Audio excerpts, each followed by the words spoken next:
Get this thing started. I don't know if it's gonna start. This is a big job that I did, like huge job, and hopefully it starts. If it doesn't, man, like I'm gonna feel bad, seriously. I already double checked, triple checked, and I'm thinking, you know, I know what was underneath since I installed the engine. The rear differential is connected. The transmission electrical connector, which is a 13-pin connector, is connected. The shift lever is connected. The fuel is connected. The battery cable, along with the one that I need to jump that goes in the starter, is connected. All the grounds are connected. There is a new alternator. All of the wires are connected. Everything is connected, including a computer that I disconnected. Everything's connected. So, wish me luck, guys.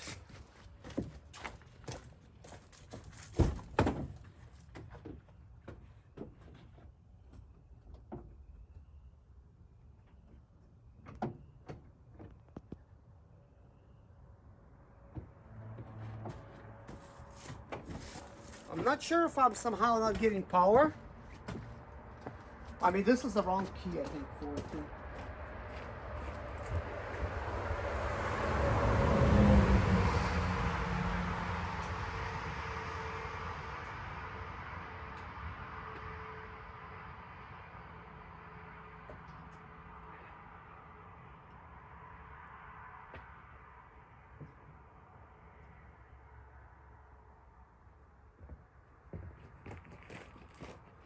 Getting confused with keys.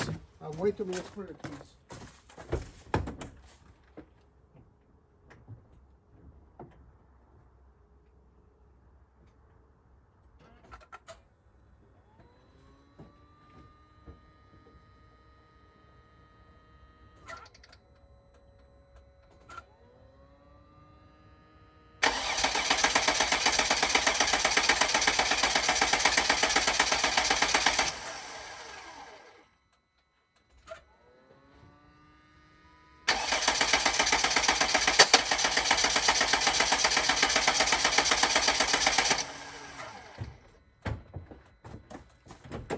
Just gave it a few spins. Want to check if anything's leaking. Like, want to make sure, you know.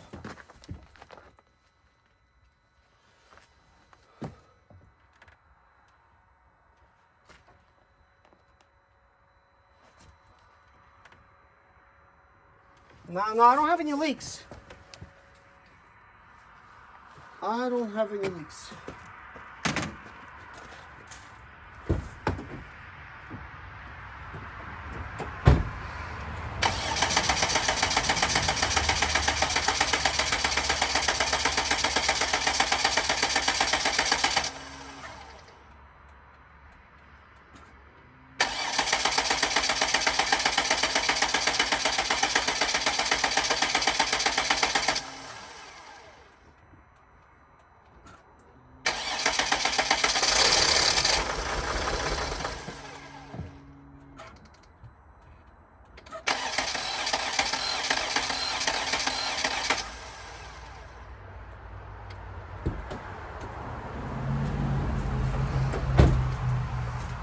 I don't know if it's getting flooded. I mean, it started and then my foot was away from the gas pedal. I don't know if I'm seeing a puddle. Yeah, I'm seeing a puddle, and it's definitely oil cooler puddle. Now things are rotating. I think it might be pumping out the rest of the oil cooler spill. That stuff that was spilled. There shouldn't be anything leaking from the oil cooler here. That thing was all the way filled up, and I was wondering when is that gonna drain out. So I think that's what that is.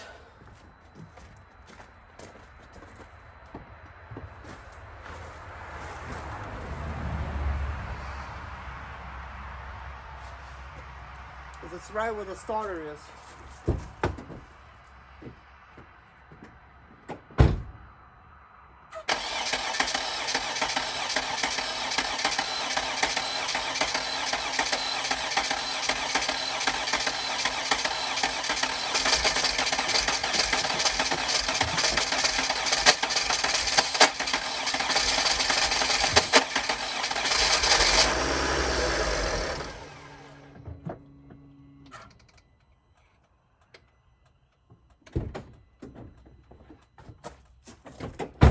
sure what all that is.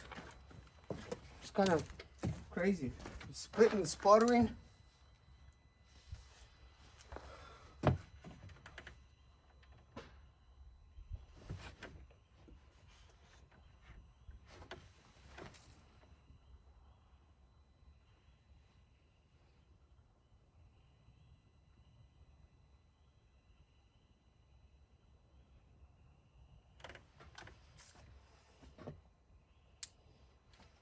I'm gonna plug in my check engine reader.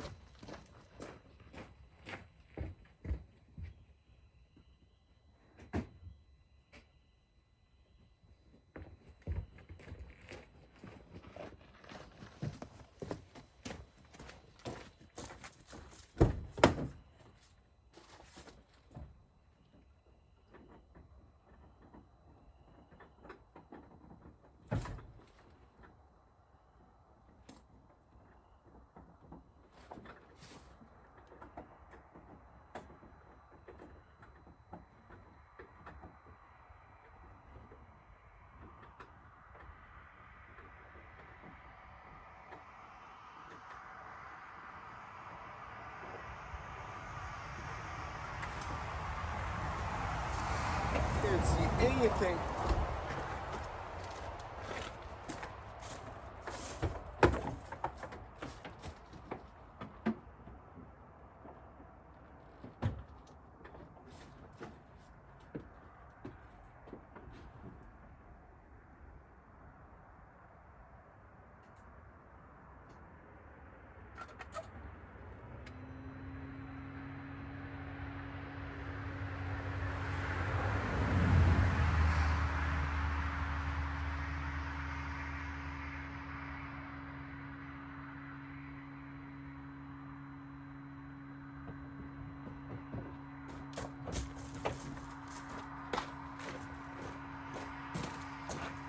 So anyways, we have manifold. This is probably like old codes.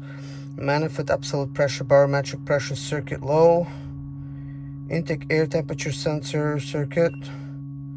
Mass or volume airflow sensor circuit.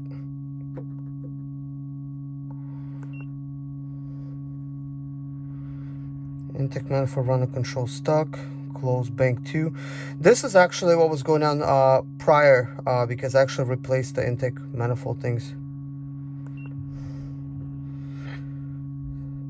So let's delete these and try starting this thing again. Let's see if it's gonna give me any codes right away. There's no codes.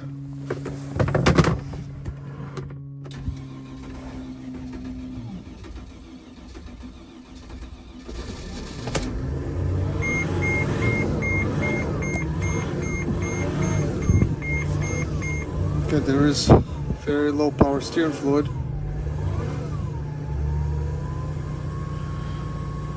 Guys, I was getting scared over there for a minute, man. I'm telling you.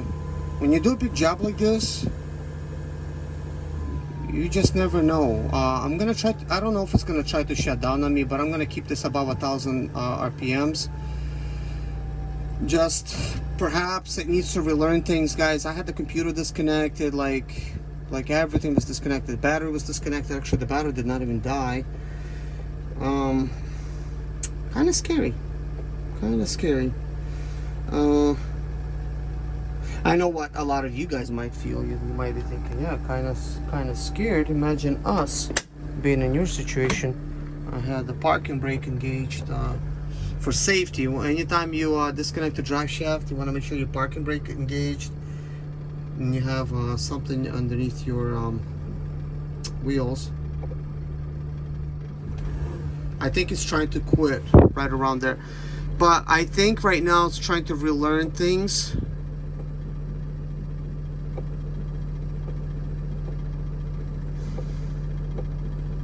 So I might have to be over here for like, I don't know, 20-30 minutes. I wish I could also be outside observing. I just can't because I gotta be in here right now pressing the gas pedal ever slightly.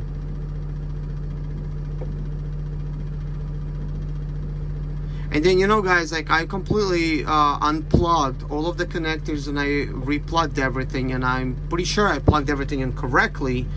I had paint marks on things, you know, to try to make sure that I will not mess anything up. And at the same time, like when I assembled this thing, I did not have any fuel inside of the fuel pump, excuse me, fuel filter, because what I end up doing is I just twist the key to the on position without trying to start it, you know, trying to do that, and that pumps all the fuel in. But I also think that we could have gotten air into the system. I'm also hearing, you know, some motors trying to come on and stuff like that, and that just went on, and I think it has to do with learning, you know, just things are trying to get acquainted and start working again, and, you know, being tested and stuff. But anyways, I'm gonna turn the camera off, read the codes, turn it back on. I mean, we don't have any check engine light on, but it doesn't matter. I'll still do it. But I don't have any clue as to where it's coming from. Oh, right there. It's a freaking busted fuel return line. Okay, please. I don't know. Give me that, guys. Okay, I'm turning. It has no fault codes. It's like, please God, I don't want any codes, please. I mean, I know it's just, I mean, my job was to replace the oil cooler and replace some of the pipes that are, you know, like busted and stuff, and some seals and a bunch of this stuff. But I always feel responsible, you know, like I do these things and you just don't know what you're gonna run into when you do a big job like this, you know.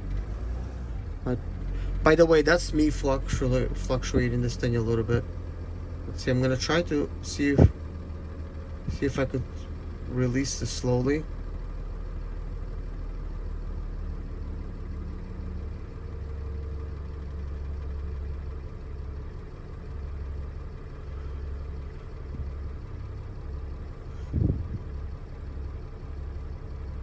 Oh, it's running on its own. Thank you, God. Wow, okay, let's go outside and observe things. Oh my gosh. Oh my gosh. What's going on here? I got a freaking leak here. Oh my life. And it seems like a big leak. It could be a fuel leak.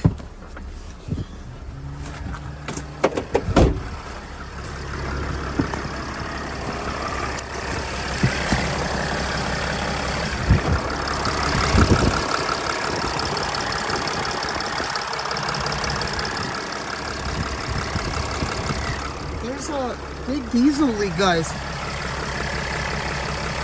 But I don't have any clue as to where it's coming from. Oh, right there. It's a freaking busted fuel return line. Okay, please. I don't know. Give me that, guys. Okay, I'm turning. Wow, it's just sort of like leaking over there on the side. I was going to recommend trying to replace this fuel line, but I end up just, you know, not saying anything. It's just I don't want customer to feel like he needs to replace everything in a van. But this is something that's very important, you know. With age, these fuel lines right here, they crack and stuff like that, and then they leak. And in the beginning, if you go back, I was saying, why is all of that stuff black on that side? Like that complete side over there, that thing is super black, you know, all on there and everything. And I said to the customer, I said that it looks like there is a leak, some kind of leak back there. And I think that fuel line was leaking, but it was leaking a little bit, and now it just developed a major leak all of a sudden. You know, I am not surprised. But as you can see, guys, look, injector things are marked, and I try to make sure I like, you know, like I mark them in different places. Okay, as I mark them in different places, I will know that that's a correct plug. But I have a new method. I just ordered like myself like 24 paint markers, and I have a different way of marking things now. Like for instance, if I choose a color, let's say pink for all fuel injectors, all 6 would be marked in pink, but I'm gonna mark like 1 line here, 2 lines there, 3 lines there. Same thing on the other side. And since they will not reach each other, that's not gonna matter. And everything else will get like a different color, you know, because some stuff it looks very similar, you know, but yeah. Oh gosh, yeah, definitely made a big mess of things. And this is actually one of the reasons I left these covers off, because I wanted to see if anything's going to be happening. If the covers was on, I would never know where it's leaking from. I would be thinking like maybe it's a loose fitting on my fuel filter, which I, you know, replaced, and I did everything correctly, like I tightened everything up, but you never know, you know. But there's that.